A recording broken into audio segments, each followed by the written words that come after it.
let's talk about what TK is gonna do. Tahm Kench. I mean, we've got 2 minutes left to theorycraft Tahm Kench's effect before we inevitably know when they drop it on us.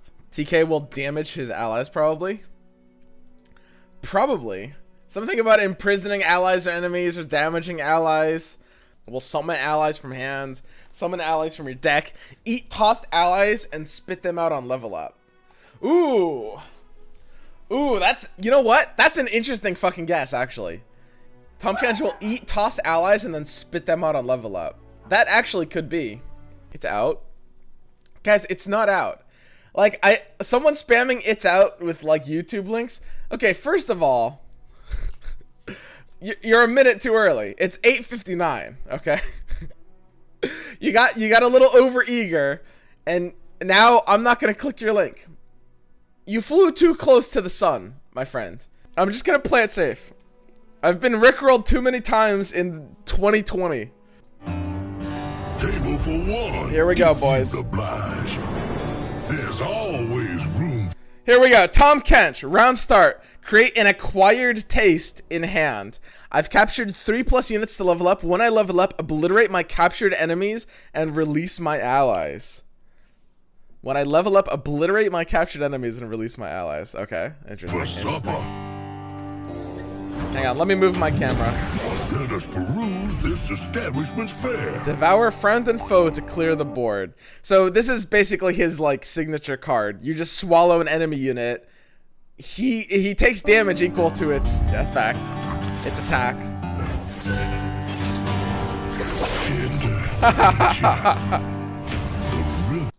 Hang on, sorry, that's fucking cool.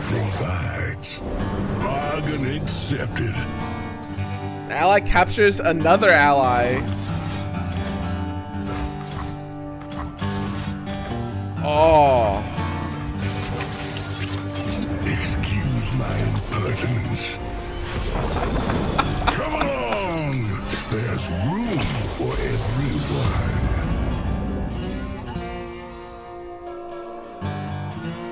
So every turn he gets the acquired taste. He releases the ally that he ate.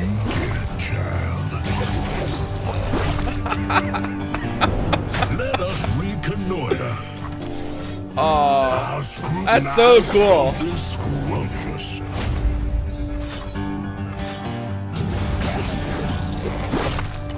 Now we gormandize. Man, I love Bilgewater. Why does Bilgewater get all the coolest cards? That's... Hang on. Alright. I have to check this out.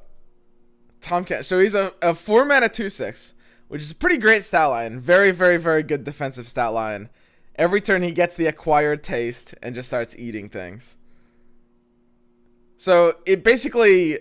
It's very... it's comparable to single combat. Is really close to what this is. It's at slow speed, and he captures and he always gets the kill, but it gets to deal damage to him, and it's a 2-mana spell. All right, now let's check the rest, because usually the way they've been doing these is they'll do like a full batch reveal. There we go. Okay, so we got a couple of extra reveals here. Let's go ahead and check them out.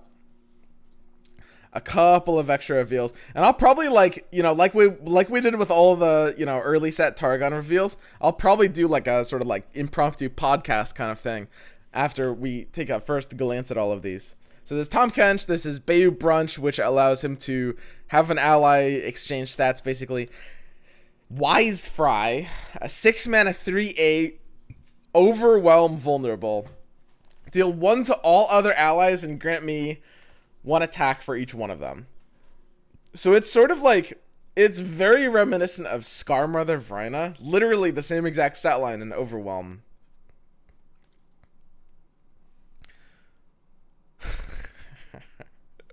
Whoa, holy shit. Well, I mean, this would be really, really good in like the Scars deck. Yeah, me too, dude. Me too. I've been noticing that about myself recently. And then there's Shakedown. 1 mana burst speed. Deal 2 to an ally to grant 2 enemies vulnerable. To grant 2 enemies vulnerable. So you choose which enemies to make vulnerable. What the hell? That's so weird. So it's... What? These cards are fucking bizarre for Undying deck. I mean, it would be really, really crazy in an Undying deck, yeah. It makes them permanent vulnerable. It's really, really good in Undying, Shakedown, because you can potentially kill the first Undying, or deal damage, in which case it doesn't matter. Get 2 enemies vulnerable. Shakedown's art makes me very I don't know if you could use it outside of Undying decks. And Wise Fry also seems really weird. Like, when would you want to damage your entire board if you're not using, like, a full Crimson deck? A full Crimson deck seems kind of weak. And it itself is vulnerable as well. I don't know. These other support cards are kind of bizarre. We have to evaluate Tahm Kench quickly. Just in terms of first impressions, let's evaluate Kench real fast. So it's a 4-mana 2/6, a pretty solid defensive stat line. You get the Acquired Taste, which is like kind of like an interesting version of single combat. If they play like a Garen, you can like eat their Garen, which is really funny. And as soon as it's captured 3 units, when it levels up, he obliterates the captured enemies and releases the ally. So you have to use a combination of Acquired Tastes and Bayou Brunches to basically get that number 3, right? So you can capture, you're probably going to end up capturing like 1 or 2 enemy units. 1 or 2 enemy units and then 2 or 1 Bayou Brunch units, right? When Tahm releases allies, it undoes their self-damage. Yeah, it heals them back to full. Which is a really, really interesting mechanic in the game. So when an ally gets uncaptured, it just releases a base copy of that ally, which is very weird. And it's very counterintuitive. It does not release the same ally. It basically takes the card and summons a base version of it, right? So like if you capture an opponent's Radiant Guardian, when it gets uncaptured, it'll just be a vanilla Radiant Guardian. Unless they've triggered its effect that turn as well, in which case it'll have the effect again, right? So really you're unsummoning and then resummoning things is a way to think about it. So you can reset any sort of like special green text or like buff values just by capturing, even if it gets uncaptured right away, right? I'm basically 1/8 gay. Likewise, you can capture any of your allies and they'll get healed up, basically. If they're like the play self-damage allies, like if you capture a Boctopus, it'll get resummoned and skip the play ability and be an even stronger unit. So his champ spell is Bayou Brunch, and an Acquired Taste is a token card that you can't main deck. So you're gonna have to draw at least a couple Bayou Brunches with Tahm Kench. Oh god, this is so hard to evaluate how good this is gonna be. This is so strange. What the hell? It's really good if you can actually level him up. If you can actually level him up, he's really good. I have to suspect that it's going to be a little bit hard. You're going to need ways of drawing Bayou Brunches. Because or just like healing Tahm Kench. I think the best way to do this is like a healing deck. I think to reliably level up Tahm Kench, you need to, so you can use something like Fizz to tutor Bayou Brunch into your hand so that you can level Tahm Kench, which is really funny.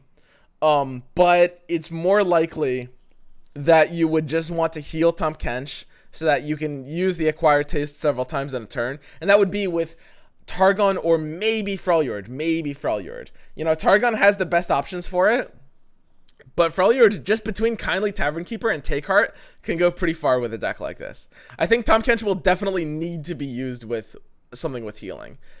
Because that way you can actually spam Acquired Tastes without Tahm Kench dying, right? Augur of the Old Ones. Augur of the Old Ones is really, really funny on Tahm Kench as well. Yes, granting him regen. That's really, really, really funny. So Tahm Kench seems, if in terms of first impressions, he seems to be about like Taric level, is what I would say. Where he's like, well, no, he's stronger than Taric. But what I mean is like, he's a really high potential card that needs things to work out in his favor, right? He's weak on his own and needs a lot of support and can nut out if he gets that support. Now, is he going to have as hard of a time getting that as Taric? Maybe not. Maybe not. He's probably going to end up more competitive than Taric just because he doesn't need like the stars to align to get value. But he is a card that's going to need that level of like support and build around, I will say. You want Bastion with Tahm? Yeah, Bastion with Tahm is also going to be really, really, really strong as well. And that, I think, is the best Tahm deck. Like, at the end of the day, it's cute to imagine Tahm with Freljord, but it's going to be really, really hard for him to escape Targon. Like, quite difficult. Because Targon's got everything. They've got the gems, they've got Bastion, they've got, you know, all the healing. Guiding Touch does really, really well for him. Even, like, Pale Cascade will work with him. That's going to probably, almost certainly be the best Tahm Kench deck. In terms of Bayou Brunch, so let's go ahead and evaluate the rest of these quickly. Does Bayou Brunch have competitive viability just as a standalone card? Because you can, I mean, this is the champ spell, and you can run this without Tahm Kench as well. An ally captures another ally and gains the captured ally stats. At slow speed, probably not. It's like, it's funny to imagine. It's an interesting buff card, right? You can basically use this as a slow speed buff to whatever. Like, and especially because Bilgewater also has a home of a lot of elusives. Bilgewater has a lot of elusives native to them, giving them a potentially powerful buff card. Like, this can just consolidate damage into elusive stats, which could be scary. I could definitely see a deck built around that. And now that they've got the lizard as well, that's another really good elusive. I could see a buff elusive deck that uses Bayou Brunch. For the most part, though, I'm not seeing like too much combos you can do with Bayou Brunch outside of Tahm Kench. Don't underestimate Bayou Brunch to eat your own Rekindler. Batira dies and it resummons itself. Yeah, that could be pretty good as well when it dies. The Acquired Taste. Yeah, we already talked about Acquired Taste. Wise Fry is really strange. How is Wise Fry gonna see him play? Like, I feel, are we missing something with Wise Fry? Because you're not really gonna want to run this in a Tahm Kench deck. As far as I see it, you just have to run this in like a Crimson deck, right? Like, Wise Fry is just, it's like there's the 4 mana Crimson card, the Crimson Awakener, that just deals 1 to everything. But honestly, you'd probably run that before this, right? Like, best case scenario, this is probably going to be like a 7-8, which is pretty good. But even in a Crimson deck, I think you'd have better options. So Wise Fry just looks a little weak to me. And Shakedown is hilarious in an Undying deck, and I just don't see this having enough compatibility outside of that, I would say. Like, Shakedown in an Undying deck, obviously it hits every point of synergy, but there's so many ways to get vulnerable that are already not really seeing play.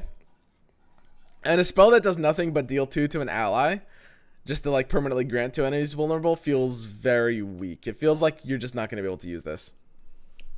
Shakedown with Swain is nuts.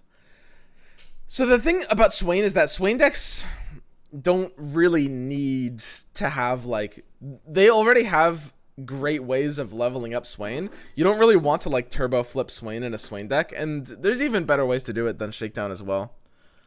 Shakedown is 3 Ezreal targets. Well, it would be 2, right? Because you're only you're targeting enemies twice and you're targeting an ally once. It is true that it's 2 Ezreal targets. That's pretty funny. And there's the Ezreal deck that's already in Bilgewater. The thing about Ezreal right now is that Ezreal's identity in his current form, the way they've changed him, and they made him work properly with Riptide Rex again. They fixed that bug. Suddenly, Ezreal's identity is basically either you're playing Rex or you're not. And Ezreal's flip is kind of contingent on that. I don't think that spamming Ezreal targets is really going to be enough for him. And I feel like this is going to be too weak for Ezreal's playstyle in general. But Ezreal, I will say, does have synergy points. It actually could have a chance. It could have a chance. And that's probably we'll have to see. I'll have to think about that and try to build that out. But that is a deck where there is the most potential for Shakedown. All right.